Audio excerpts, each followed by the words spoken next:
And then number 4, least learned item is book and print knowledge. What's that? Alin ang pamagat ng kwentong ito? Di ba? Tungkol saan ang kwentong ito ayon sa ating pamalat? Sino ang may akda ng kwentong ito? Saan mo makikita yung pangalan ng may akda? Yan po ang ibig sabihin ng book and print orientation. Pag binuklat mo yung libro, tinanong mo yung bata, saan tayo magbabasa? Saan mo uumpisahan ang pagbasa ng kwento? Alam niya kung saan siya mag-uumpisa. Hindi siya nagtuturo ng kung ano-ano. Diba? Ibig pong sabihin nito, hindi binabasahan ng kwento ang mga bata sa kinder. That is why it is a least learned skill. And this is what our assessments are for. Right? And I think that these simple things are actually requisite to learning to read and write. And finally, word recognition is also a least learned skill. So, bilugan ang pangalan ng larawang nasa loob ng kahon. Tapos hahanapin niya kung sawa or sama or samo. Parang ganun. Hinahanap kasi niya yung ahas. Wala dun.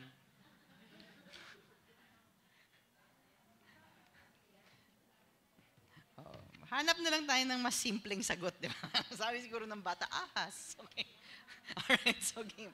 Pero kasi, vocabulary yun, hindi yun word recognition. So, again, let me reiterate. In the most learned skills, 4 out of 5 are skills you learn at home. Right? So don't blame the home. Don't blame the home. They're actually doing their jobs. Right? Of the 5 least learned skills, 5 out of 5 are school-based learning. So we really need to think about this. And if we can address those 5 out of 5, ang laking bagay na nun. Alright. Ito po yung EGRA. Nabalitaan nyo na ba yung EGRA? Okay. The Early Grades Reading Assessment is, si ma'am nakahawak na dun sa noon niya. Nade-depress na si ma'am. Ma'am, huwag ka ma-depress kasi day 1 pa lang to. Okay?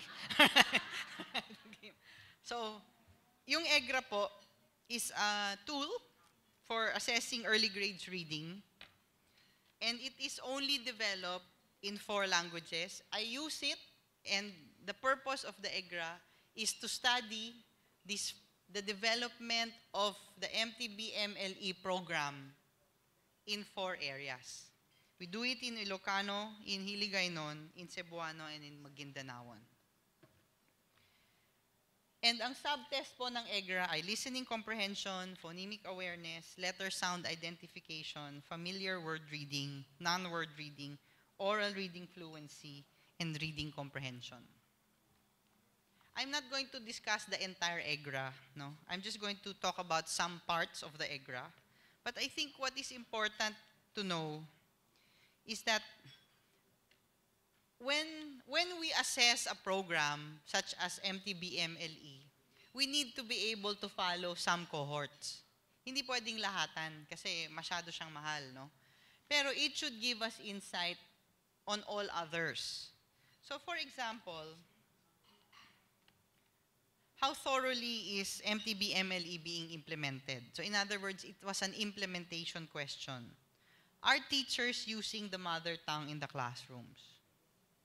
Do teachers have resources with which to teach reading in the mother tongue? And is instruction focused on building literacy skills in the mother tongue?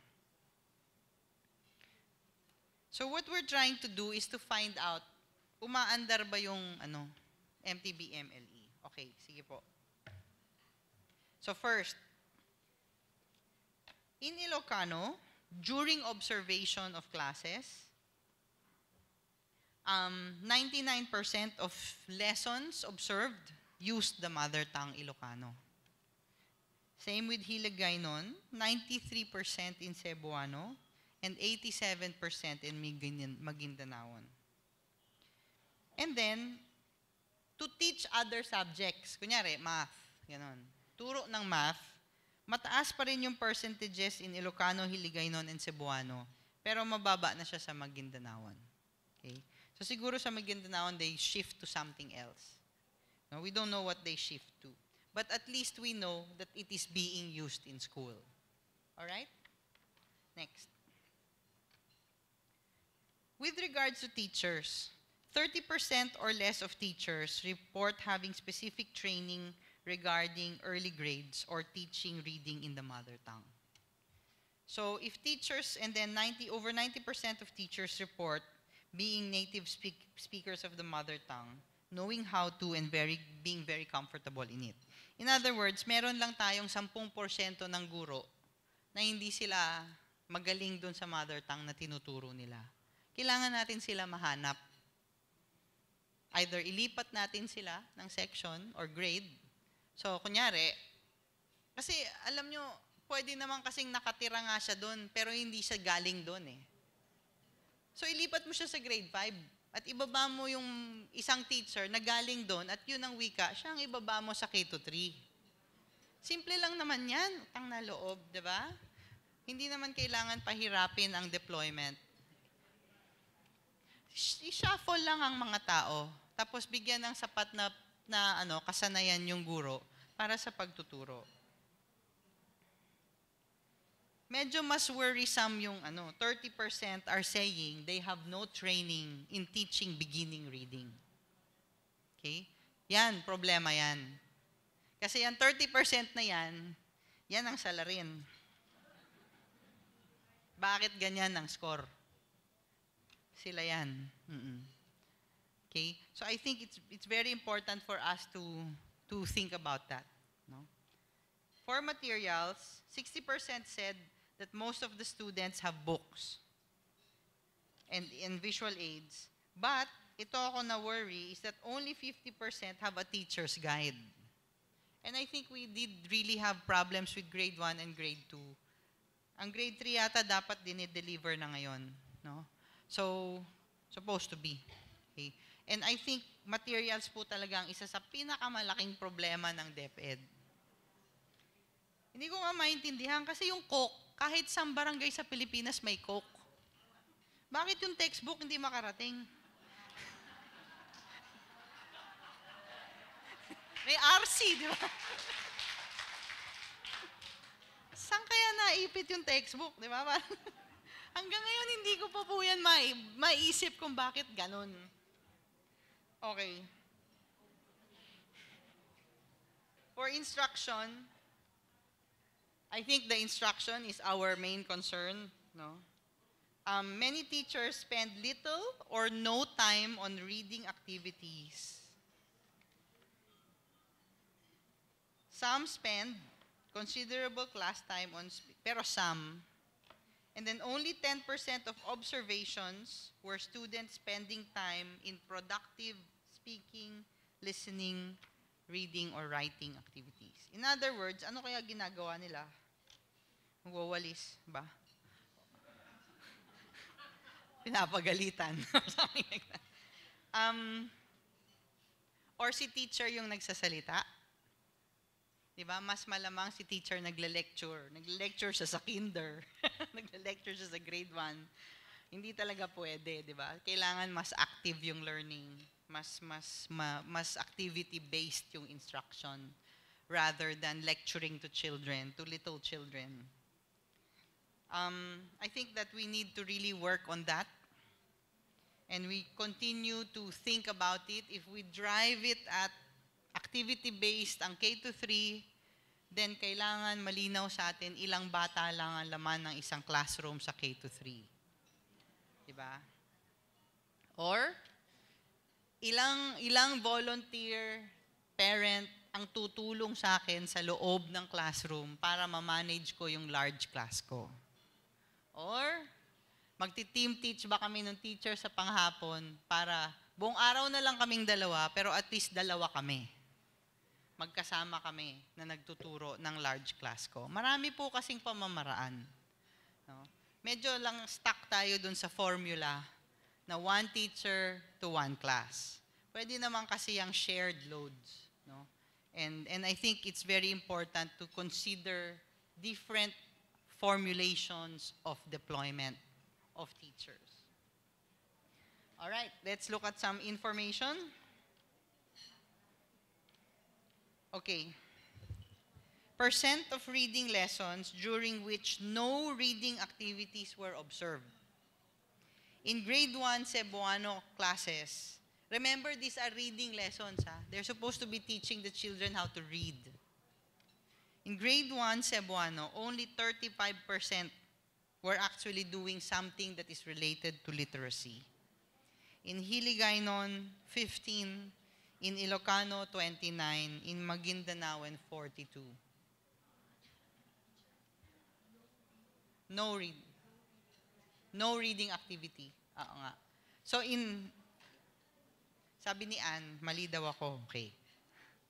In 35% of classes in Cebuano, there was 0 reading activity during reading time. Okay? O mamawakan mo na ulit yung noo mo. Time na ngayon humawak ng noo. Okay? In grade 2, 40% of classes had no reading activity during reading time in Cebuano. 23% in Hiligaynon, 16 in Ilocano, and 45 in Maguindanaoan. 0 yun, 0. This is the happy end is the bottom one, is the percent of reading lessons during which 30% or more of observations were reading activities. In other words, nung nag-observe sila, nagtuturo ng pagbabasa yung guro, or nagbabasa yung mga bata, or nagpapasulat siya, or meron silang story, or meron silang poem, something like that. 9% of classes they observed in Cebuano were doing reading. 26% in Hiligaynon, 21% in Ilocano, 18% in Maguindanaoan. In grade 2, pababa na siya. 8% in Cebuano, 18 in Hiligaynon, 29 in Ilocano, and none in Maguindanaoan. So that means that very few of our teachers are actually doing reading activities. Kaya pala mismo. Oo.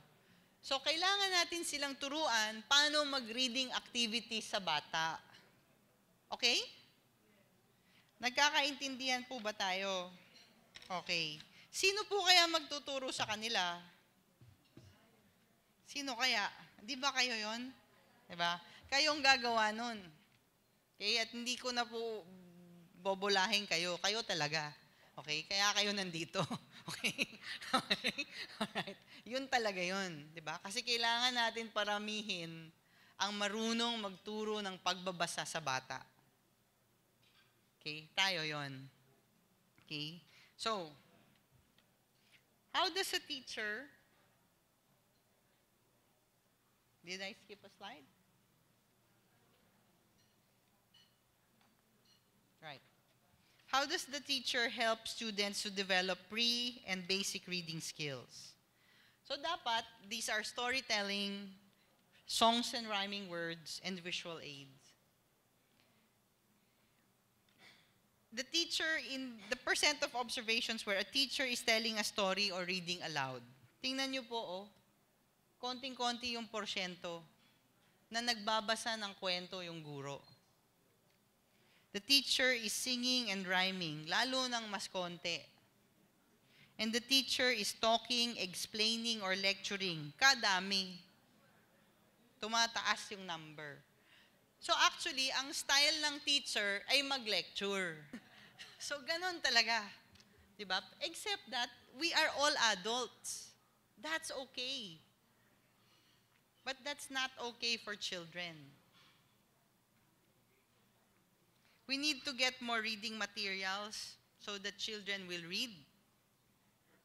And we need to tell teachers that the book can be punit and pwede siya masira sa kakagamit para hindi siya matakot na pabayaran sa kanya pag nasira. No? Kailangan nating luwagan yung ating mga rules. Kasi kung minsan, nandoon lang po sa cabinet yung libro. I've been to several library hubs in the country. Some of the library hubs, talagang gamit na gamit yung laman ng libro sa bin. Pero marami din po yung parang walang nangyayari dun sa libro. Yung parang nandun lang siya.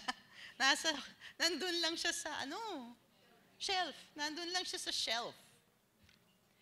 And I think that's a big problem because the purpose of those hubs is for those books to be used by children and by teachers in classrooms. So I think we need to be able to get to the bottom of that. Kasi kung hindi naman po gagamitin yung libro, wag na mag-library hub. Sayang lang pera. Pero kung gagamitin yung libro, di maigi. Sabi nila, kaya hindi daw nila ginagamit yung libro kasi daw po, walang pang bayad ng pamasahe mula dun sa division office papunta sa school.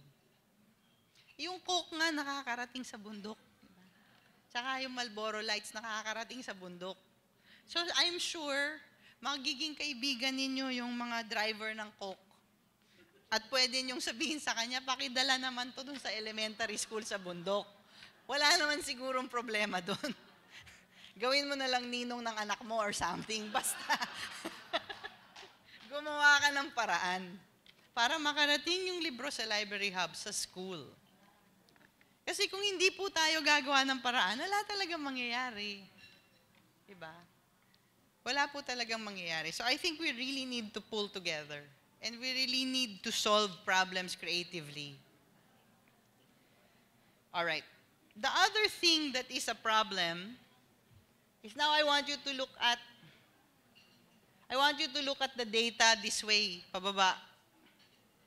Tingnan niyo po yung data. Walang pinagkaiba yung grade 1 teacher sa grade 2 teacher. Pareho lang sila na walang ginagawa. Diba? Pareho lang silang hindi nagbasa ng story sa bata. Pareho sila na nagle-lecture. So, kailangan po nating isiping mabuti how we are developing our K-3 teachers. Because I don't think we are actually teaching them how to teach little children. We're teaching them as elementary teachers.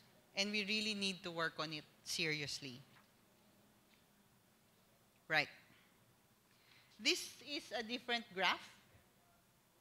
This table shows what children are doing during reading or literacy class.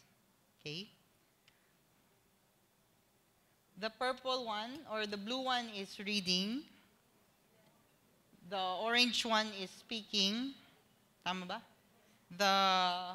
The yellow one is writing. The purple one is listening. And the one on top, wala, hindi sila nagsasalita. Okay?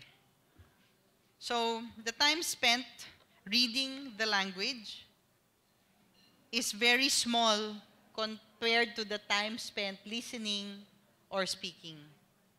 So, in other words, sa grade 1, grade 1. Sa grade 1, mas madami pa yung talking kesa sa pagtuturo sa batang magbasa o magsulat.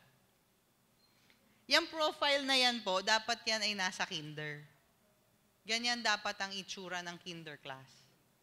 Tapos sa grade 1 at sa grade 2, mas malaki dapat yung literacy time mo. Okay? And then, the time that you spend for reading and writing in grade 2 is not much different from that. It's almost the same. So, ibig sabihin, hindi dumadami yung time kung saan literacy activity ang ginagawa ng bata. So, anong ginagawa nila? Pag tinignan mo naman yung nat na mat, ganun din. So, anong ginagawa nila?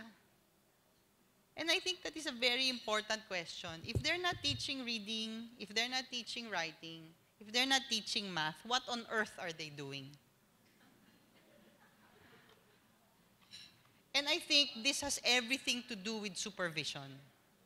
Because if you have good supervision and good technical assistance from supervisors to schools, teaching will become much better.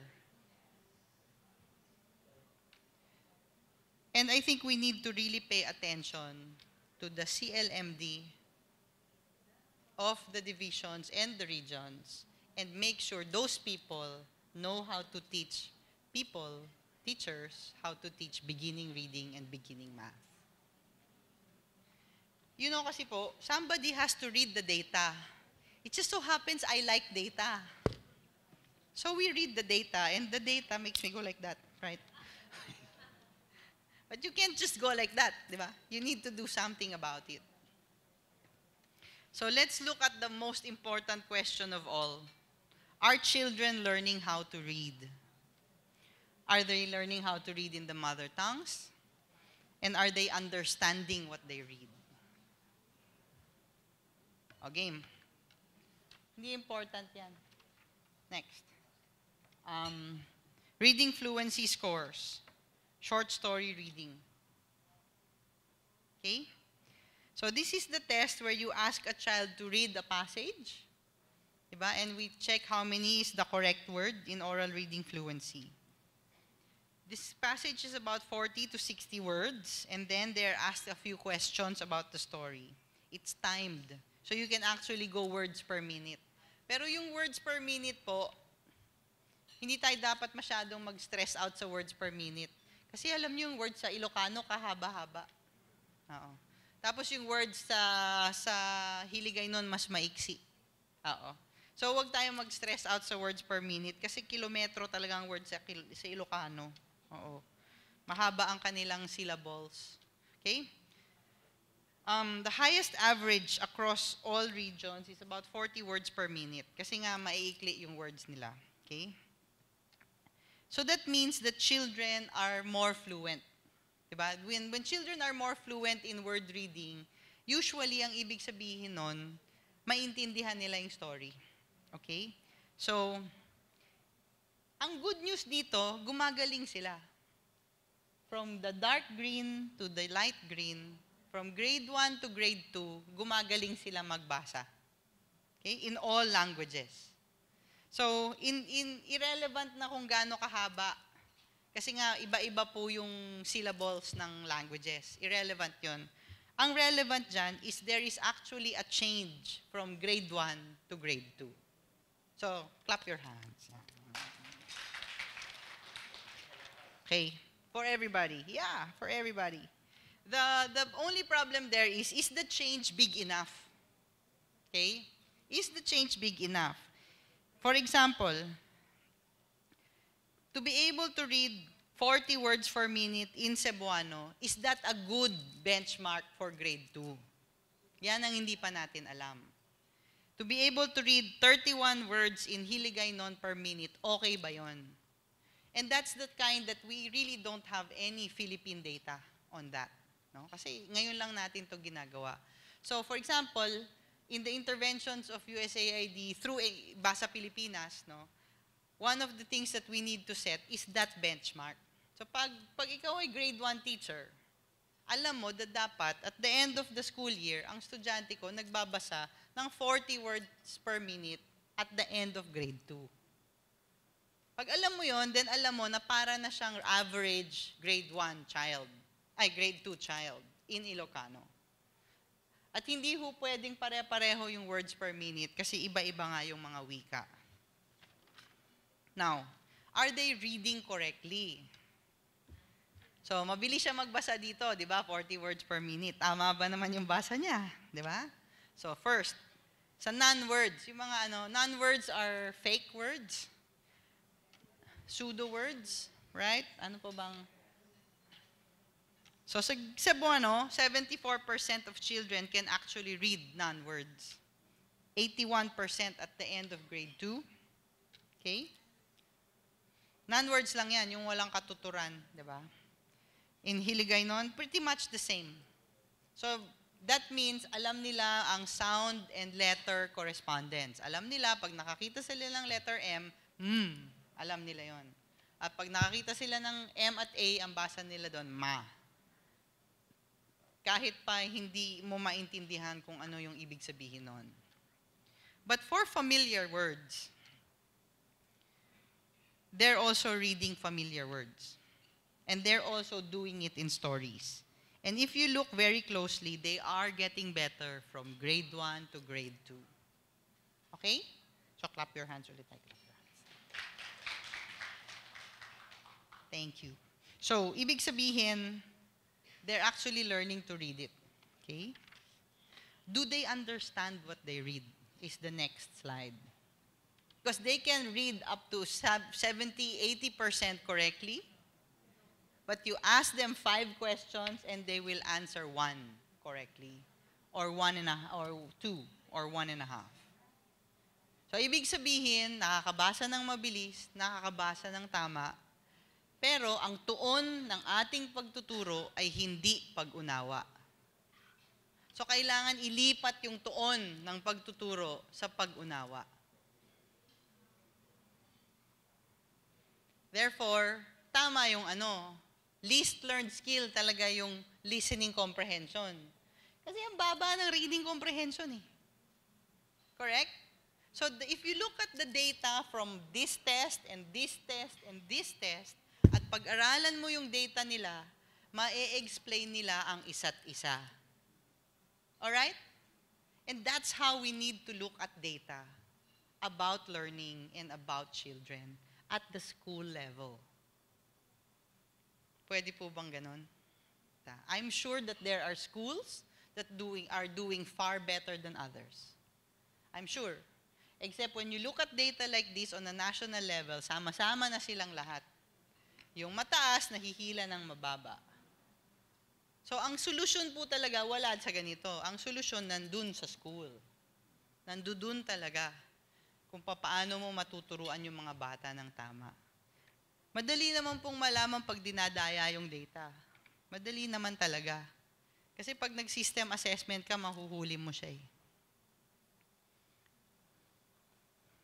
So we really need to study it.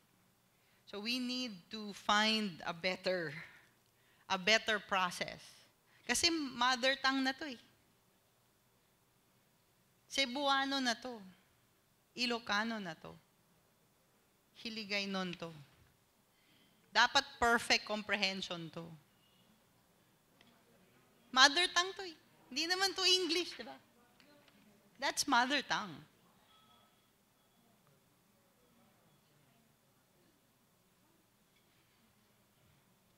Si ma'am nakaganon na. Dalawang kamay na. Okay. Kanina isa lang eh. Ngayon dalawa na. Okay, game. So, we know that 23% of children are reading 60% correctly in Cebuano at grade 1. Kaya nga. Comprehension, with comprehension. And in grade 2, that doubles. But that's still half. That's still half. Oo, ano nangyari dun sa kalihati? Hindi nakakabasa. Diba? Hindi nakakaintindi. Pag grade 2, pag grade 1 at 80% comprehension ng habol natin, kasi kailangan nating mag-agree, ano bang habol natin? 100% ba? 80% ba? Magiging maligaya ba tayo sa 60%? Sa tingin ko naman, hindi tayo dapat maging maligaya sa 60% comprehension. Kasi pag 60% comprehension, hindi talaga kayo magkakaintindihan, di ba? So if we're gunning for 80% comprehension, then in grade 1, only 12.5 children are reading at 80% comprehension. In the mother tongue, in Cebuano. And in grade 2, only 37.4 children are reading with comprehension in the mother tongue at grade 2. Ang hula ko po, silang nasa section 1 and 2. And it gets sadder as you go down. It gets sadder. So, Hiligaynon is less, and then Ilocanos a little bit better than that. And it just gets sadder. So the bottom line is, are these scores at all acceptable to us? No? And the reason we're here is to do something about that. the next slide is what factors are associated with achievement. Why are some children reading better than others? Are the factors within the control of policymakers and teachers?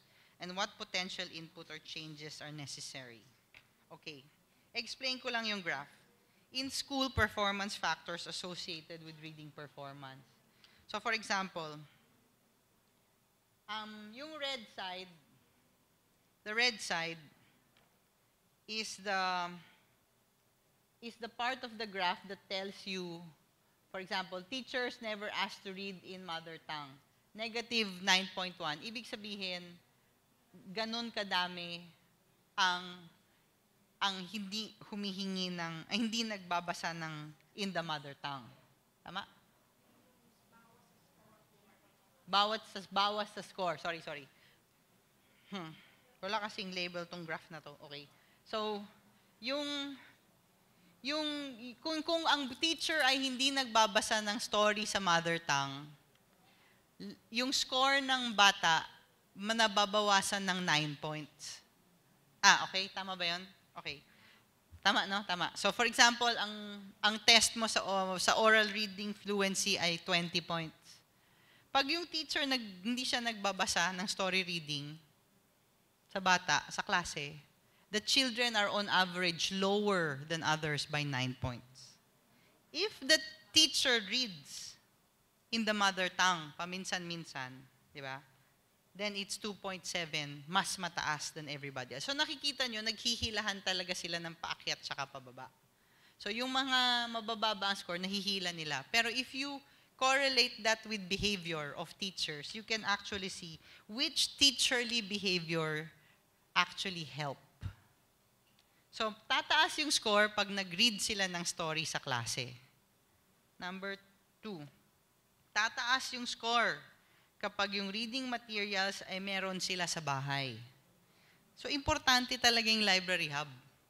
Kasi pwede niyang iuwi yung book pa. Diba? May mababasa siya sa bahay. Talon ulit ako. Tataas yung score kapag yung mother tongue book mo sa math, nandiyan dyan.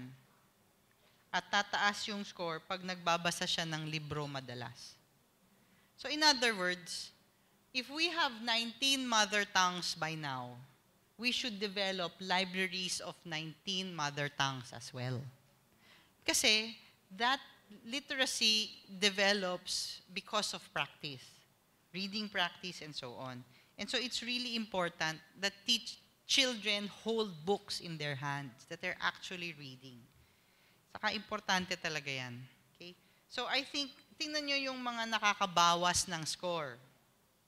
Ang nakakabawas ng score is pag hindi nagbibigay ng homework yung teacher. Nakakabawas ng score. Kasi po, pag nagbigay ng homework yung teacher, napipilitan yung bata magbasa. Are you with me? Oo. Papagalitan ako ni Brother Armin kasi ayaw niya homework. Di ba? Pag Friday lang naman. Pag Friday. Tadtadin nyo hanggang Monday to Thursday. Pag Friday. Hayaan mo na, ako lang naman ang pagagalitan. Okay? Pag walang reading material sa bahay, alam naman natin yun, wala naman silang pambili ng libro, di ba? So tayo maghanap ng paraan para may libro. Next, when they don't use the mother tongue books. So it's really reading predicts reading. Practice in reading helps people read better. All right, let's look at the NAT. The National Achievement Test Mid-Elementary Assessment. There are 20 items in English reading, 20 in Filipino, 20 in English grammar, 10 in English grammar, 10 in Filipino grammar, 15 in math, and 15 in science. Okay?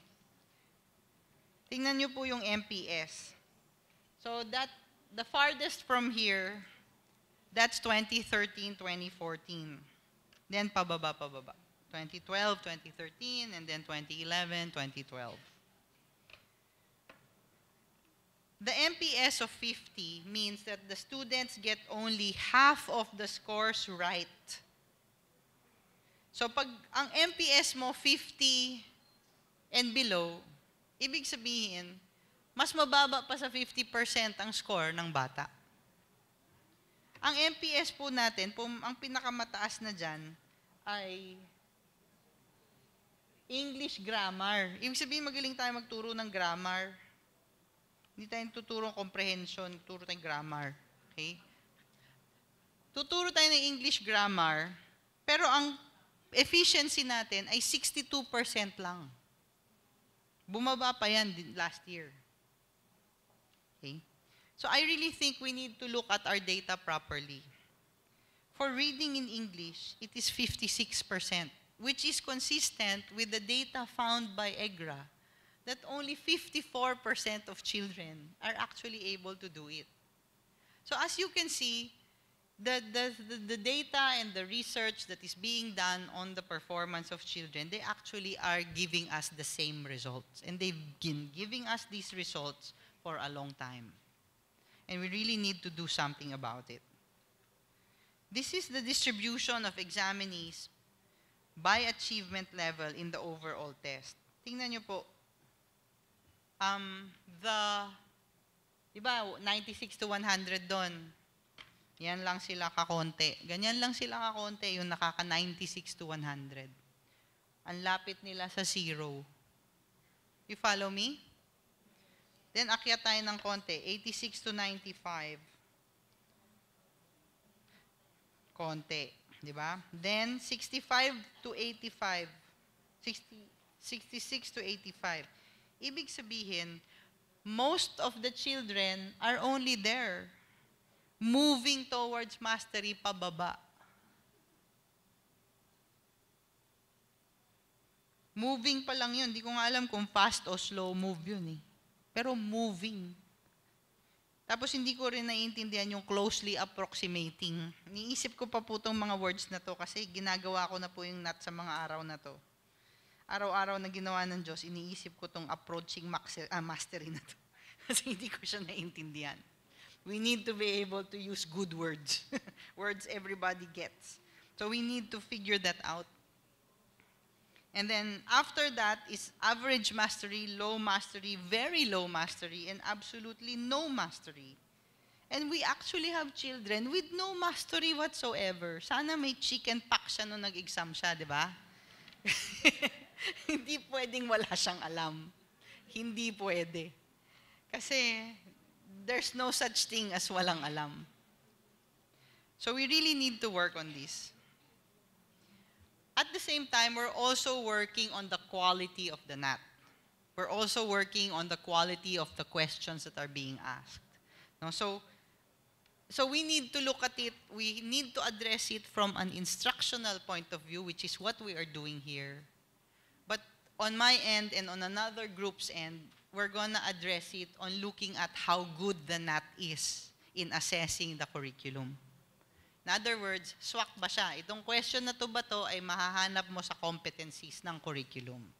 So promise ko yon, ginagawa ko yon. Okay? Pero hindi pwedeng ganun lang.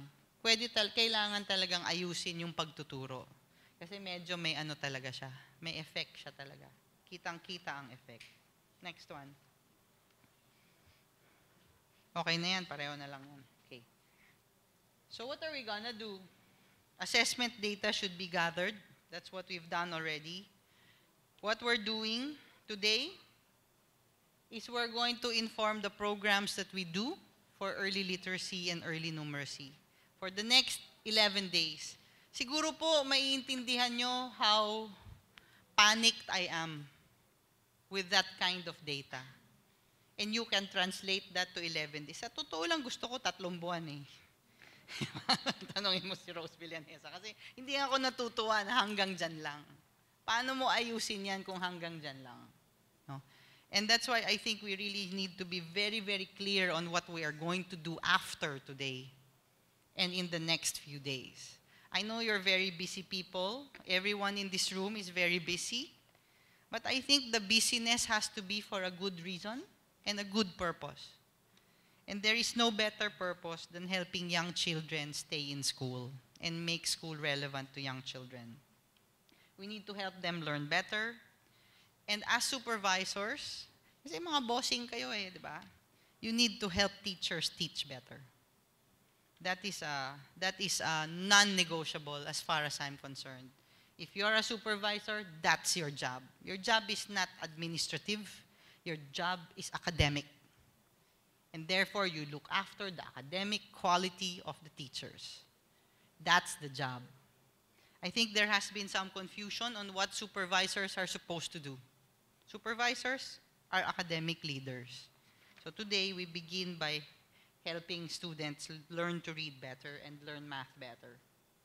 Sige, babe. All right. So what we'll do is we'll do continuous teacher training to work on early grades development. Naka-roadmap po yan ng 3 taon. Lahat po ng programs and projects may 3 taon na roadmap. Ito po yung unang taon ng roadmap ng ECARP na magiging early literacy and early numeracy roadmap. So this is the first activity in that roadmap. We have the same roadmaps for multi-grade. We have roadmaps for everything. So hindi po siya year-by-year planning anymore. We're doing it on a 3-year cycle. This is what's gonna happen in the next 3 years.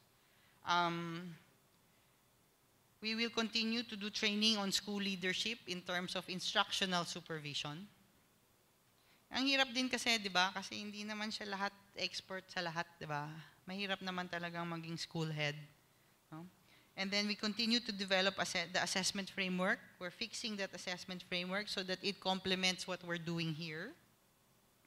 We're also working on how to assess teachers. Pero may teachers na ang dami kayang magagaling. So kailangan nating hanapin kung sino yung magaling at paano siya pagagalingin pa. At sino yung kailangan ng tulong? Kung attitude, kung ano, tulungan, bahala na, di ba? At kung hindi talaga, fire.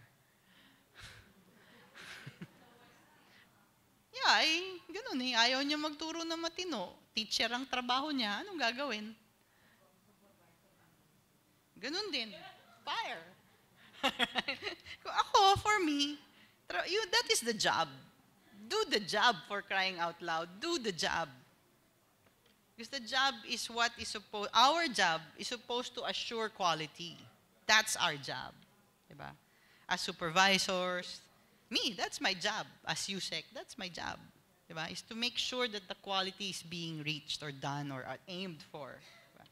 Then, we're working with Basa Pilipinas. Those of you who are Basa, alin bang mga Basa regions? Cebuano, Ilocano, some in La Union, there's in Tagbilaran, there's Maguindanao. Tama na, no? And Tagalog. 3 regions. So, di ba, uso sa DepEd yan yung mga project, mga TEP, uso yan sa DepEd. Ang ginawa ko po ganito para matapos na yung uso. Kung ano yung ginagawa ng programs and projects, yun din gagawin niya. Hindi siya gagawa ng iba. Okay? So, kung ano yung tulak ng programs and projects for early literacy, yan ang ginagawa ng Basa Pilipinas. Nothing different. So, nauuna sila, pag maganda yung data nila, pinapasok dun sa lahat. This is why we have data for Cebuano, Ilocano. This is why I'm sharing the data with you. Because if that's the data for them, malamang yan din ang data nating lahat.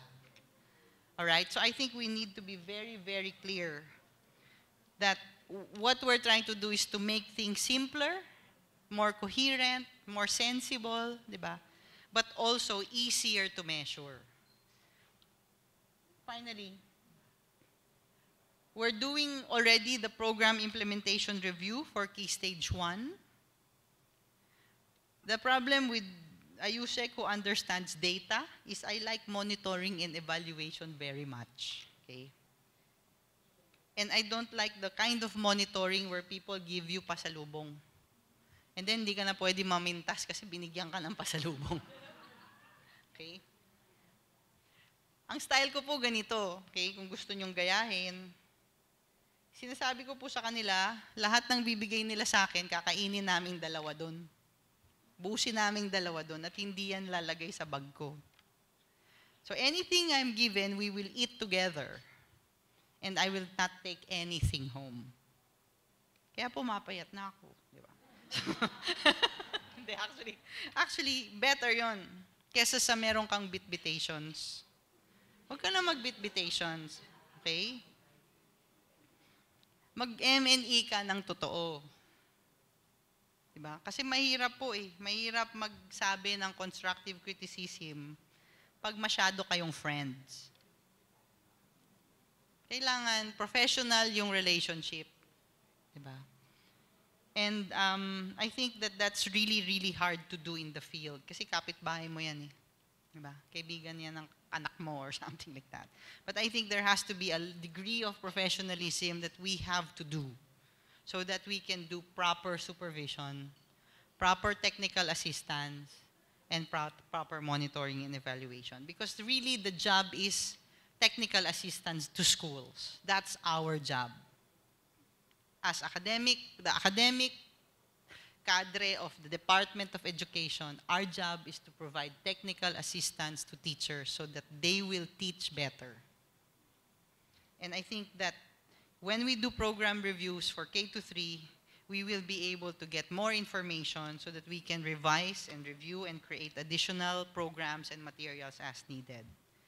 And finally, I think that what we also should do is to rethink the way we solve problems in DepEd. I think that learning problems are always school-based because they're children, diba? The children are in schools, the teachers are in schools. Therefore, the solutions are in schools.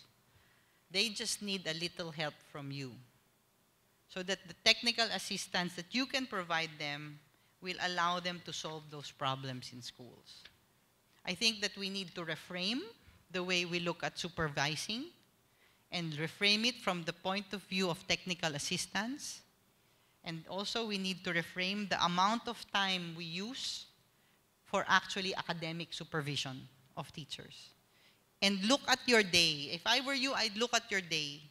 Monday, how much time, what many minutes do I spend on actual giving of technical assistance, to actual filling of my TEV form, to actual filling of that form, to actually making a PowerPoint for somebody else, and so on. Bilangin niyo po yung minuto niyo sa isang working day at tingnan niyo kung saan napupunta ang kalakahan ng minutong yon. Dahil kung academic supervisor ka, mas marami doon dapat nasa academic supervision and technical assistance giving. I would like you to take a look at your day and think about it. Should you redistribute your minutes and spend more time in supervision? This is what the 11 days will be based on. The 11 days will be to help you provide technical assistance to others. And to be able to provide technical assistance to others, we need to be clear in our understanding of the 14 literacy domains. We need to know what they mean. Kasi po yung iba, kung tinuro na yung book and print orientation sa mother tongue, ituturo niya ulit sa Filipino, ituturo niya ulit sa English, pareho lang naman yun. Oo, di ba? Kulang siguro ng pag-unawa ng bawat isang literacy domain. So, kailangan linawin natin yan among ourselves. Tayo-tayo lang. This is a safe environment. We can make mistakes in this room just so we're sure that when we leave at the end of 11 days, we know the concepts and we can share it with others and we can teach others to do it.